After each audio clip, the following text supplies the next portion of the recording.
Why does history celebrate powerful men but change its tone when women hold power? Suddenly they are called cruel, savage, unnatural. Across Africa, women who defended their people were turned into villains, not because they were evil, but because they refused to submit. Today, we are uncovering how powerful African women were rewritten by history and why their real stories were buried. Throughout history, stories have been written by those in power, men, victors, colonizers, and when women stepped into positions of authority, something predictable happened. They were described as ruthless, overly ambitious, insane. This wasn't about their actions, it was about fear. Men in power feared women who could match them. Empires feared women who refused to submit, from kings to colonizers, from generals to governors. The pattern is clear. If a woman dared to lead, history made her a villain. And these weren't small stories. These women commanded armies, negotiated peace treaties, defended their people, and yet, when history was written, their names were twisted, erased, or demonized.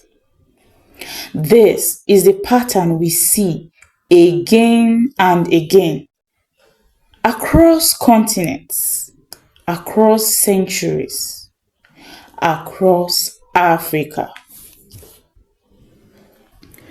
Queen Nzinga was a leader who would not bow to European invaders. She negotiated, fought, and outsmarted the Portuguese for decades. Yet, when history was written, she was called manipulative, ruthless, and even immoral. They painted her victories as trickery, her diplomacy as deceit, and the empire that feared her courage.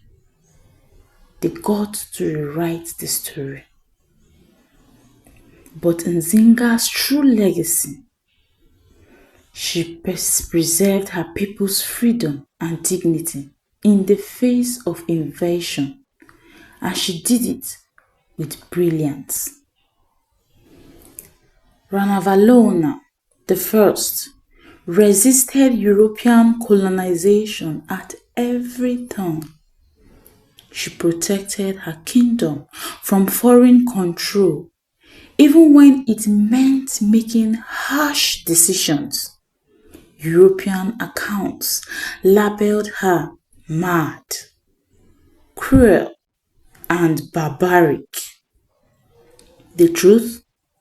She was defending her people against imperialism. And yet, her story was rewritten, vilified, and buried, leaving only a distorted shadow of the woman who dared to lead. The Dahomey Amazons were an all-female military unit, feared by their enemies and misunderstood by history. Brutally trained, disciplined, and fearless, they defended their kingdom with unmatched skill. But European writers called them savage and unnatural. They weren't portrayed as soldiers defending their homeland. They were turned into monsters in the pages of history. The truth? They were women showing what courage looks like, standing where men would falter. These three stories are just a glimpse. Nzinga, Ranavalona, the Dahomey Amazons, each one a pattern we see across Africa. Powerful women who refused to submit and were rewritten as villains. And this pattern continues even today. These stories aren't just history. They are a reminder that powerful women still face judgment today. Women in leadership are scrutinized, misrepresented, and dismissed, just like Nzinga, Ranavalona, and the Dahomey Amazons.